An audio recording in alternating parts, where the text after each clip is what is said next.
Revolutionary greetings, comrades. We are discussing the grand looting by our public representatives, the government of Zimbabwe, and the parliament of Zimbabwe for that matter, has set aside 14 million, about 14 million United States dollars to be given as loans to cabinet ministers, deputy ministers, and members of parliament. Its amount to plus minus 14 million US dollars, 7 months just before an election.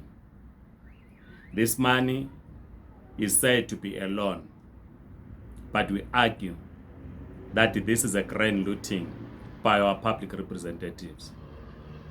Cabinet ministers are given 500,000 US dollars, $500,000 US dollars as a loan, so we're told.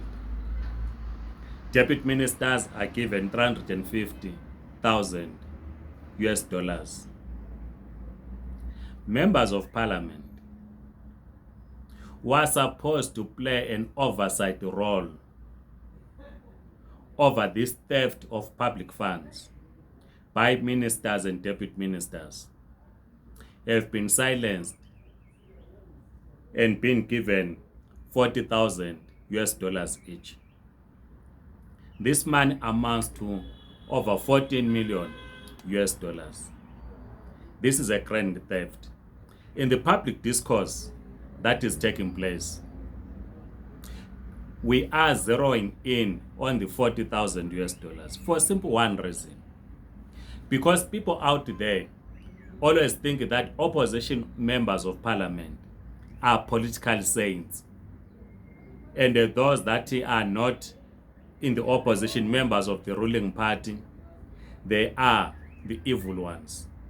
This is why the discourse is around the 40,000 US dollars given to each member of parliament. Remember, of 210 elected members of parliament, we have 60 who are elected through a proportional representation, who are women is quota. Then you have 60 senators who amongst themselves each received 40,000 US dollars to silence them, not to question the $500,000 given to cabinet ministers and the 350,000 given to deputy ministers. This is a grand theft. It is a grand looting of the resources of Zimbabwe by our public representatives. We have said in the past that the Reserve Bank of Zimbabwe is used to loot.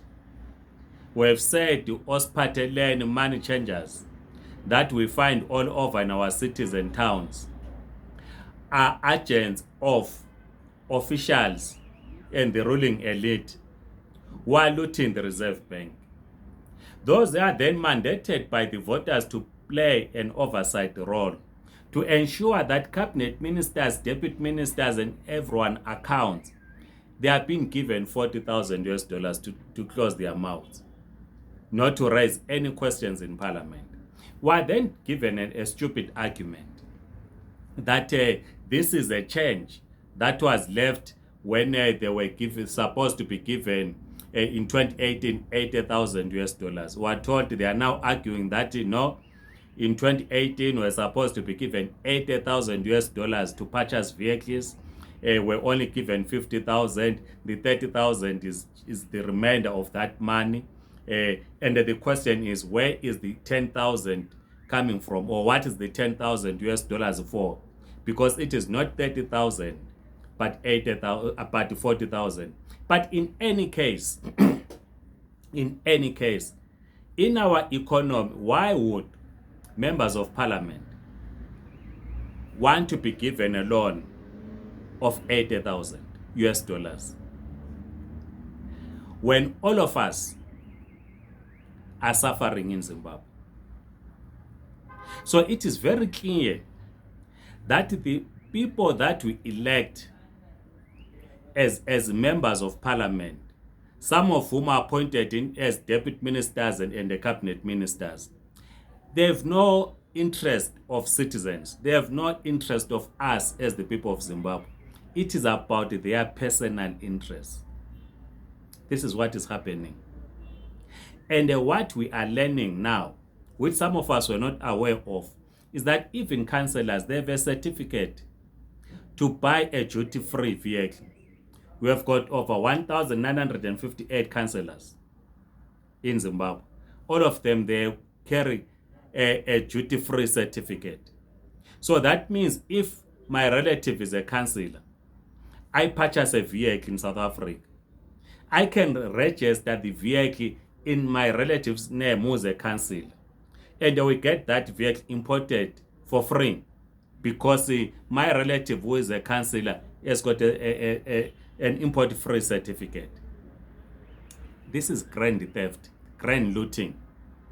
As the Zimbabwe Communist Party, in principle, we have no problem for members of parliament, for cabinet ministers, for councillors to get loans. In principle, we have no problem. But there must be justification and there must be a limit.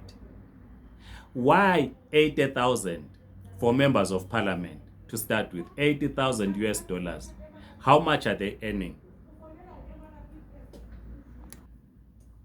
Why would members of parliament be given 80,000 US dollars? There must be accountability on why we need, if you're a member of parliament, a vehicle which is 80,000 US dollars. A vehicle which is 1.2 million rands if we use today's rate. Why? So these are the things that we must engage on, because in principle we are not saying they should not be given loans. But why this much?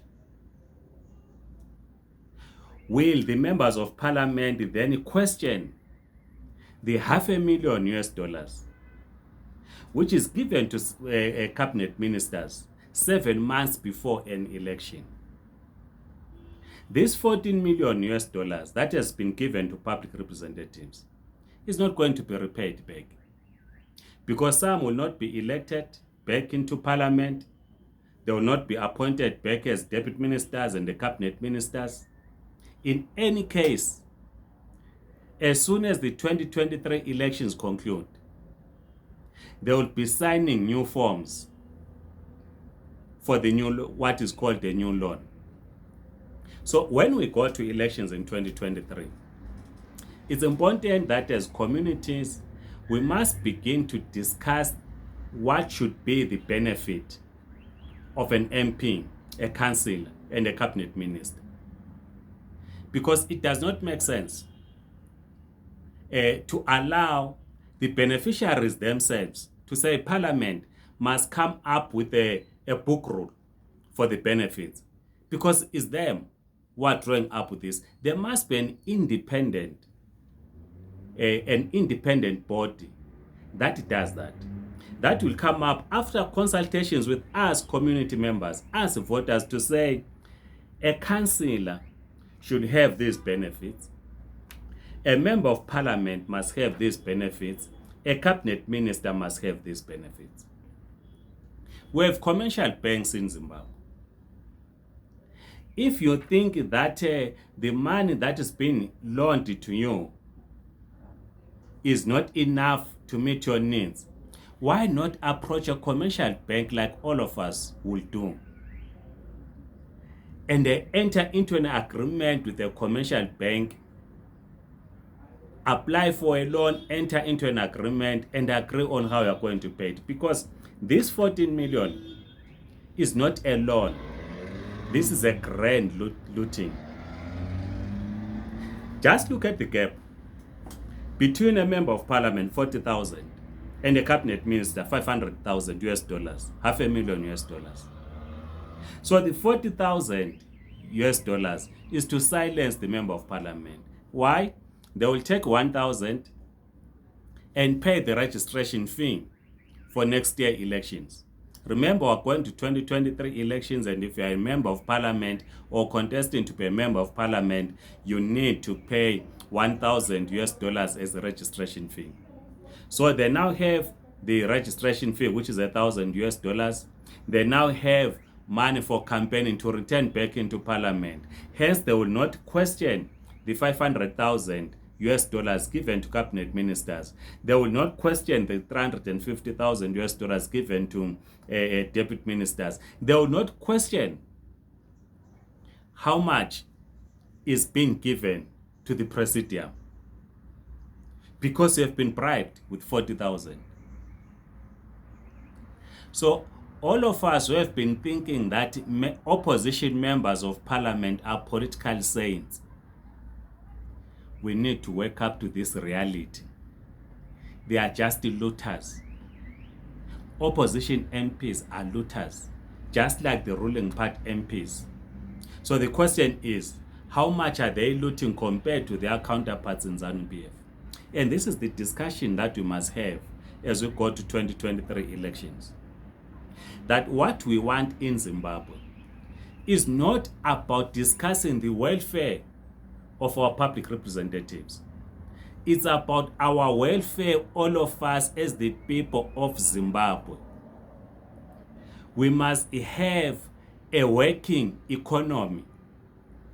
We should not be buying vehicles outside the country. We should have an assembly plant in Zimbabwe and buy vehicles inside Zimbabwe.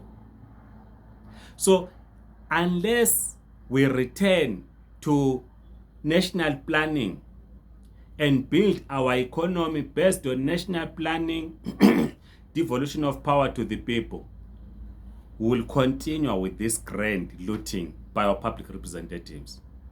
So at the core of all this is to build a national democratic economy, something that these MPs, cabinet ministers and deputy ministers have no interest in. So all of us, we must unite and begin to say, how do we build a national democratic economy that will not address the welfare of members of parliament, deputy ministers and ministers, but that will address our own welfare as Zimbabweans? Please share your views in the comment section. I know that some members of parliament are trying to defend themselves on Twitter. I saw Themba Mdiswa writing on Twitter, trying to defend this grand theft of public money. Please share in the comment section, circulate this video, and subscribe to this YouTube channel. Otherwise, Amandla, comrades.